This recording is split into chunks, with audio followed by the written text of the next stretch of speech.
Hey everybody, welcome to Drive Thru Review 491, and today we're going to take a look at Karuba.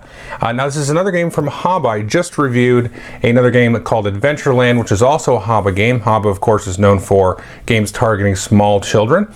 This is designed by Rudiger Dorn, who's done several games. Goa is one of them, Il Vecchio, Traders of Genoa, and all kinds of other games. And he usually does kind of a medium or heavy Euro-style game. This one is also very abstract, like Adventureland. Let me just jump into actually how the mechanics work. It's very interesting.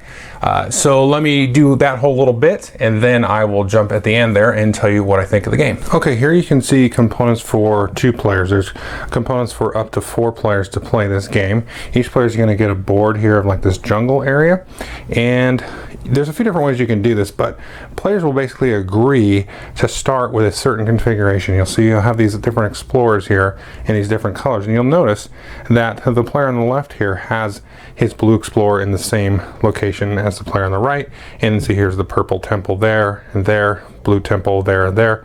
So everything's going to be the exact same setup. Now each player has their own set of identical tiles, so everybody has the same number 1 tile all the way through the same 36 tile.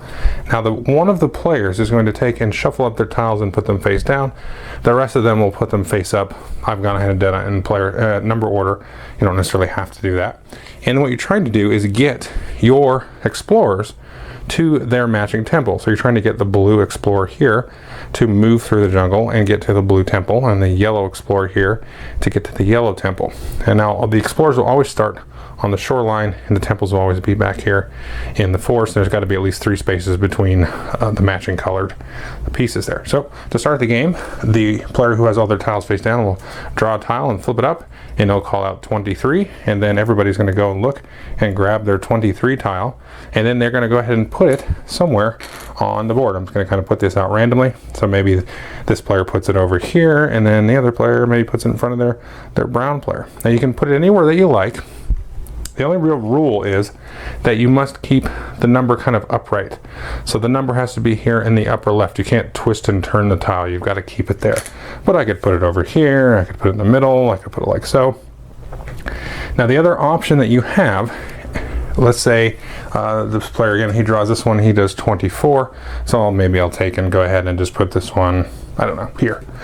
Probably not a good spot, but I'll put that there, and then I, as a player, can then either put the tile out, or I can discard the tile for movement. So you can see there's 3 exits here.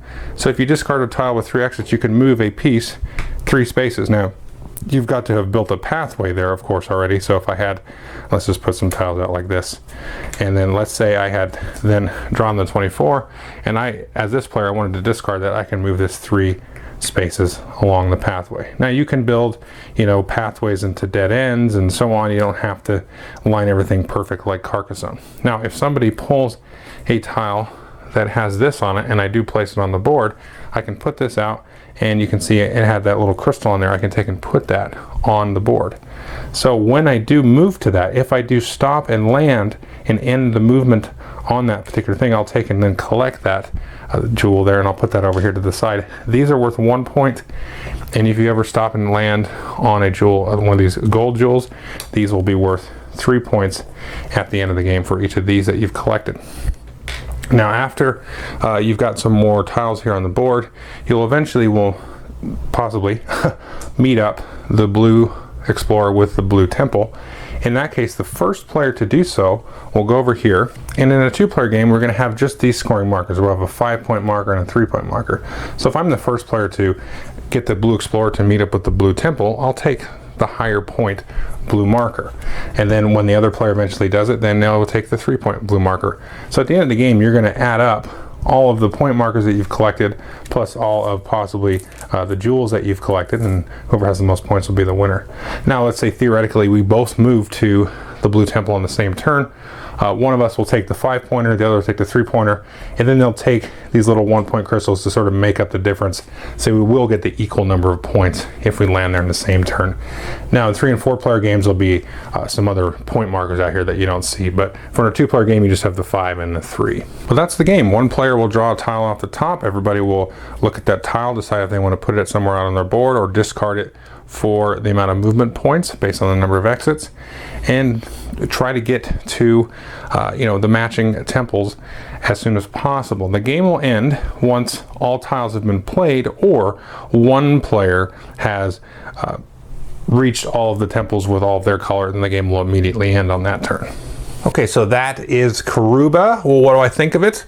Well, first question that comes to mind, do I like this better than Adventureland, which is another Haba game sort of in the same sort of niche of a nice, easygoing family game that's not, one of their kids' games, but it's definitely kind of a medium, definitely to the lighter end of kind of the Euro scale, a little bit abstract.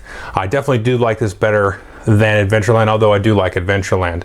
I was actually kind of surprised because I'm usually more of a fan of a Wolfgang Kramer, Michael Kiesling design than I am a Rudiger Dorn design, just by history. That's just how it's jived with me. In this case, I do like this a little bit better. This one really reminds me of a game called Finito, which you probably cannot find unless you live in Germany. It had a similar kind of mechanic where you rolled the die and then you had these sort of tiles that you were flipping up, and you had 3 up at a time, and you sort of were arranging these numbers and trying not to sort of put yourself in a hole. Now this has a little bit more of a spatial element to it. Finito is a really good game, and I would definitely recommend tracking that down if you can. There's a video on how to play it. I've since gotten rid of the game. My family loved that game, and this is no different in this case.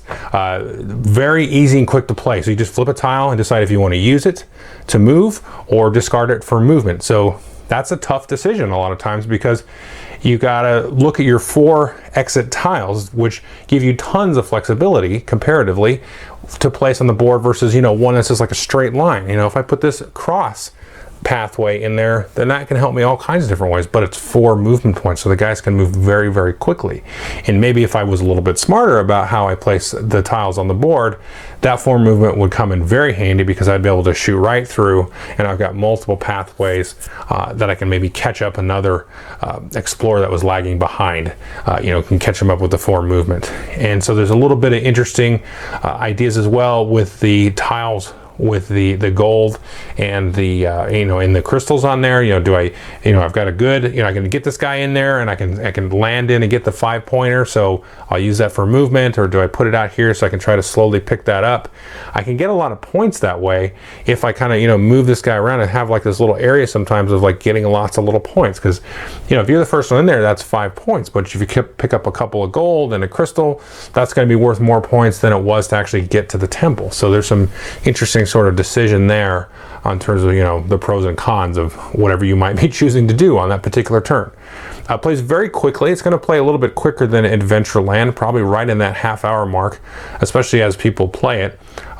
But it's just one of those games that it's like, man, why didn't I think of this? It's such a really, elegant, clean design that's just kind of packed full of a lot of really tough choices.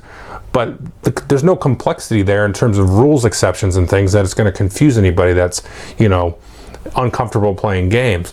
So this is just be like, oh, okay, cool, I get it. I need to put this pathway in a good spot, or decide if I want to spend it for movement, and then that's it. And it's kind of interesting to also see kind of the different solutions that people came up with on their own, because you've got the same exact problem. Now you could actually like just copy somebody.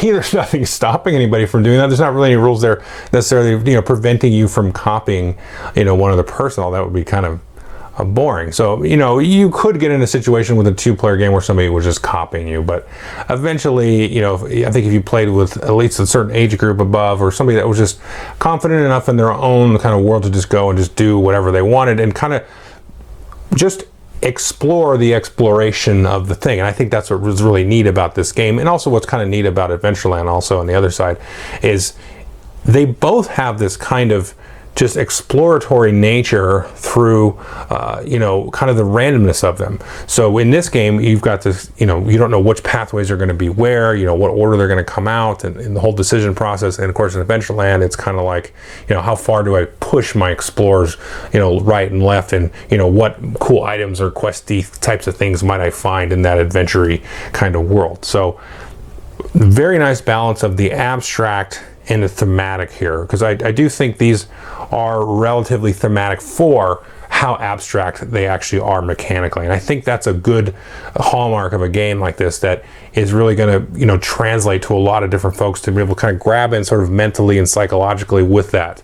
So that's the thing, I kind of walked away from both these games, but I think I favor this one just a little bit slightly more than Adventureland, is that sort of, you know, the nice presentation, you know, the abstractness of it, but then, you know, you kind of feel like, oh, cool, this is the little adventure my explorers had to find the temple. What kind of adventure did you have? Mine was a catastrophe. You know, I only got 2 of my explorers to the temple. You somehow got them to all 4 before me.